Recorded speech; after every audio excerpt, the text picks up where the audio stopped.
Haleluya. Nitwa Pastor Stagiaire Baribeshya Donat. Itorero Presbyterienne mu Rwanda. Ashima Imana ko Imana yangiriye ubuntu kugira ngo baje gukora umurimo wayo. Nobora paruwasi ya Ruhengeri. Imana ishimwe cyane muri EPR. Isomo nshaka kugira ngo twige uyu munsi ni isomo ryiza cyane. Isomo ryo mu gitabo cy'ibyakozwe n'intumwa igice cya 2 umurongo wa 1 kugera ku murongo wa 13. Turi buze gusangira ijambo ribonekamo kandi ribuze kudufasha gusobanukirwa n'iby'umwuka wera amanukiye intumwa. Bakristo bavandimwe, umunsi wa Pentecote usohoye bose bari hamwe mu mwanya umwe bahuje umutima. Nuko umuriri ubatungura uvuye mu ijuru umeze nk'umuyaga uhuha cyane. Kwira inzu bari bicayemo haboneka indimi zigabanije zisa n'umuriro, ururimi rujya ku muntu wese wo muri bo. Bose buzuzwa umwuka wera, batangira kuvuga izindi ndimi nk'uko umwuka yabahaye kuzivuga. Muri Yerusalemu habaga Abayuda n'abaturage b'abanyadini bari baraturutse mu mahanga yose ari munsi y'ijuru. Uwo muriri ubaye abantu benshi baraterana, batangazwa nuko umuntu wese yumvise babandi bavuga ururimi rw'iwabo. Barumirwa bose baratangara bati, mbese aba bose bavuga si Abanyagalatiya? None se ni iki gitumye twese tubumva bavuga indimi z'iwacu za kavukire? Kandi turi Abapereti n'Abamedi n'Abanyeramu n'abatuye Mesopotamiya, Miya ni Yudaya ni Kapadokiya ni Ponto no muri Aziya ni Furugiya ni Pamfiliya no muri Egiputa no mu gihugu cy'Ilibiya gereranye ni Kurene, n'Abaroma n'abashyitsi n'Abayuda n'abakomeza idini yabo, kandi n'Abikirete n'Abarabu turabumva bavuga ibitangaza by'Imana mu ndimi z'iwacu. Bose barumirwa bibayobeye, barabazanya bati, mbese ibi ni biki? Abandi barabanegura bati, basinze ihira. Ijambo ry'Imana. Amen. Aha turi ku munsi wa 50 Yesu yohereza umwuka wera intumwa ubwo zari mu cyumba cyo hejuru. Mwibuke bava ku musozi Elayono, haza marayika amaze kubabwira yuko uko babonye agenda ariko azagaruka. Ariko kuko Yesu yari yarabasezeranyije kubaha umwuka wera, bajya kumutegereza, bajya mu cyumba cyo hejuru. Bageze muri icyo cyumba, ijambo ryiza cyane, bari hamwe mu mwanya umwe bahuje umutima. Bivuga ngo nta n'umwe watekerezaga ibyiwe, nta n'umwe watekerezaga ibindi, ahubwo icyo bari bagambiriye ni ukumva ijambo ry'Imana no gusenga. Ijambo ry'Imana ritubwira ko hari ahantu bahamaze iminsi 10 bategereje isezerano Yesu yari yarababwiye.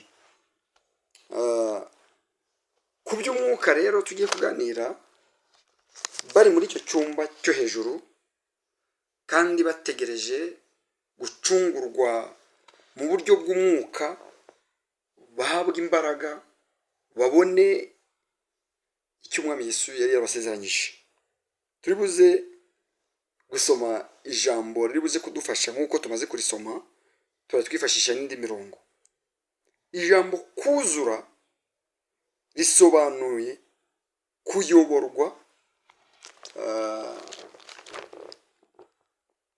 no gushobozwa n'umwuka wera. Kuba umwuka wera yaraje kubahiriza Kristo. Yohana ubutumwa bwiza igice cya 16:14, kandi akaba umwuka wa Kristo. Abaroma igice cya 8:9, kuzura umwuka wera ni ukugumana na Kristo. Kugumana na Kristo ni ukubaho umwishingikirijeho,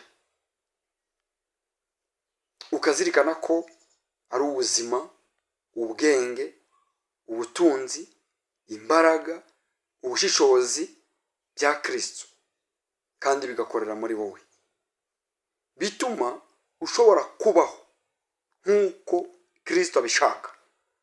Kristo adutuyemo, kandi ubuzima bwe bukorera muri twe kubw'imbaraga z'umwuka wera. Haleluya. Iri jambo uramutse uri kurigiranye neza, wasanga uri mu mwuka, wayoborwa n'umwuka, ugakora iby'umwuka.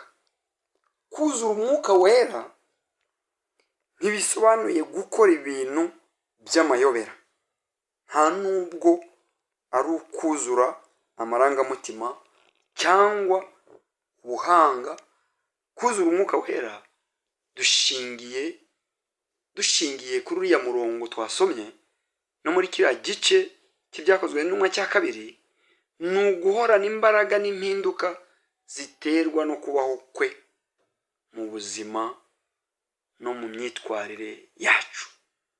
Bakristo bavandimwe, ntitwashobora kudacumura igihe cyose tukiri mu isi, tugifite umubiri, nubwo bwose tuba twizeye Yesu Kristo, kandi twaranatangiye urugendo rushya.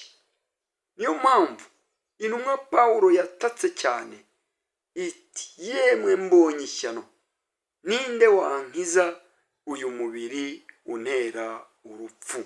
Abaroma igice cya 7:23 kugeza ku 24, n'ubisoma ngo urabibona. Umuntu usanzwe ashobora gutsinda iyi ntambara mu buryo bwo kwitwararika cyangwa agendeye ku mahame runaka. Nyamara iyo dukoresheje imbaraga zacu ubwacu, dutsindwa mu buryo bw'umwuka mu miterere yacu ya kimuntu.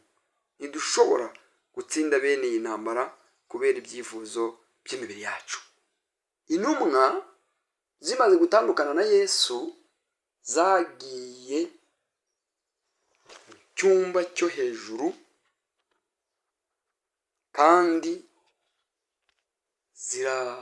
ziba mu mwanya umwe, zihuza umutima, ndetse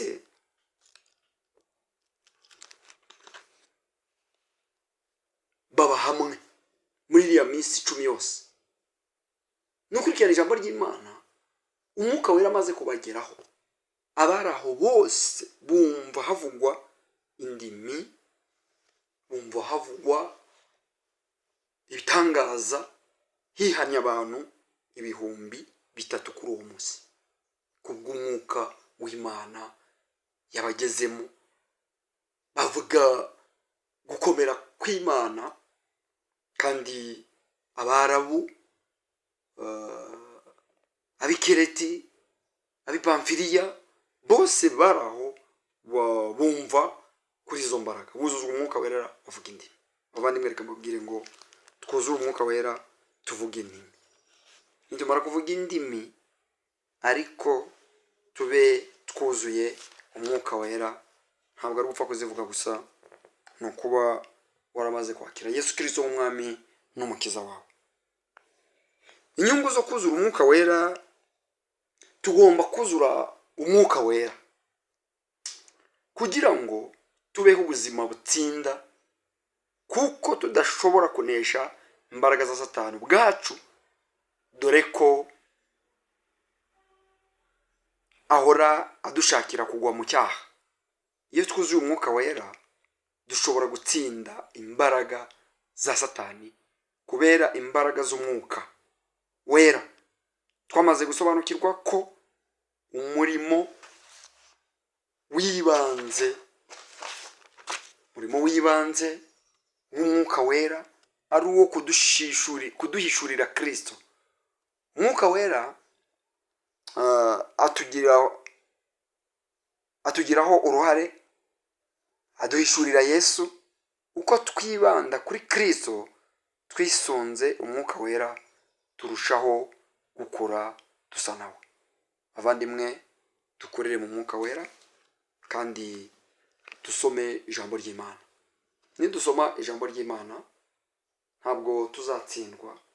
Nidusoma ijambo ry'Imana tuzaba abaragwa b'iby'ubwami bw'Imana.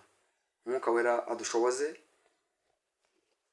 umwuka wera aduhe kumenya Kristo, kumenya ijambo ry'Imana. Umwuka wera adutsinde mu byaha. Umwuka wera si ukubaho twishushanya, si ukubaho twigaragaza ko twambara neza, si ukubaho mu buryo bw'ubwihebe, si ukubaho mu buriganya, ahubwo umwuka wera atwigisha kwitonda, tukagendana ingeso nziza, tukagenda mu rukundo. Umwuka wera ni ikimenyetso Yesu Kristo yahaye abigishwa, ni nawe muhamya wo kuduhamiriza ko dufite imbaraga mu itorero ryayo. Kandi Imana ishimwe cyane iyo yemeye ko tuganira ijambo ryayo. Dukomeze tugubwe neza rero dusoma ijambo ryayo, kandi turushaho kumenya iby'Imana cyane, kuko igihe turimo ni igihe kigoye umugenzi, ni igihe kigoye unaniwe, ni igihe kigoye bagaragara nk'abafite intege nkeya, ni igihe kigoye nk'abashaka gukoresha iby'umwuka mu nyungu zabo. Ndakwinginze ngo ijambo duhumuriza nuko Yesu ari kumwe natwe, ntabwo yadusize nk'imfubyi, turacyari kumwe kandi turacyarushaho gukunda ibyo yadusigiye. Dukomeze rero tugendere mu rukundo. Imana yacu ishimwe. Iki cyumweru tuzagerageza gukomeza kuganira ku bijyanye n'iby'umwuka wera, ariko umwuka akomeze kubana natwe, umwuka akomeze kudufasha mu ntege nke z'umwana w'umuntu, kudufasha mu gihe tugeze aho twumva tunaniwe. Umwuka ajya dushoboza, ibicantege ntibizabura, ariko Yesu ari kumwe natwe. Umwuka uri kumwe natwe, uri muri twe aruta uri mu bisi, kuko twamaze kumenya abo turi bo. Rero dukomeze kuba mu rukundo rwe. Nibyo mbasabira, nanjye nisabira, uherera no iteka ryose. Amen. Dusengera abatari kuri uyu mwanya bazabasha kumva iri jambo ry'Imana, ndetse n'abaryamye barwaye barembye, ndetse n'abasubijwe inyuma, n'abiyita ko bamaze kwakira iby'umwuka ariko bakabikoresha uko bidakwiriye. Ndabizi neza ko hari ababikoresha mu nyungu zabo bwite, ariko ndabasabye kugira ngo wowe wamaze gusobanukirwa, shishoza, umenye uwo mugendana uwo ari we, kandi umenye icyo umwuka agushakaho, nuko wemera kuri umunyabyaha ukizera izina rya Yesu. Yesu ari kumwe natwe, azakomeza kuturinda. Humura wowe urwaye, humura wowe ucitse intege, humura wowe ubuze urubyaro. Yesu arashoboye, arabikora bikemera. Mwumvire, mukorere, muvuge, muhamye, maze agukorere ibyo wifuza, kuko yatwemereye ko icyo tuzasaba cyose twizeye azakiduha mu izina rya Yesu. Imana ibagire neza, kandi Imana ibashoboze gutsinda icyaha, mube mu rukundo. Mwami Imana yacu, se umwami wacu Yesu Kristo, turagushimye, turaguhimbaje. Komeza uduhe umwuka wera, komeza uduhe ibyiza biva iwawe mu ijuru, dutegereje gucungurwa no gutabarwa, dutegereje imbaraga. Warabikoze, biremera, birakunda. Ndasengera abarwayi bari hirya no hino, ndasengera abacitse intege, ndasengera abatarasobanukirwa n'ijambo ryawe, ndasengera buri umwe wese wamaze kurisobanukirwa akabasha kuryubahiriza, maze agakora umurimo mu muhamagaro wamuhamagaye, maze izina ryawe rigahabwa icyubahiro. Komeza utugire neza rero, kandi ukomeze kwita ku bacu bose bari hirya no hino. Komeza ubahe imbaraga, abari mu bitaro bakize, babakire umwuka wera, maze nabasha guhaguruka azarushaho gushima izina ryawe. Ndasengera abari hirya no hino ku isi hose kugira ngo ukomeze ubahereze amahoro. Hari abayabuze, uyabahe. Hari ababuze imibereho, uyibahe. Hari abasubiye inyuma, abo nabo turagusabye ngo bagaruze ubugwaneza bwawe. Komeza utugire neza kandi ukomeze kutwitaho, tubisabye tubyizeye mu izina rya Data wa twese n'Umwana n'Umwuka wera. Amen.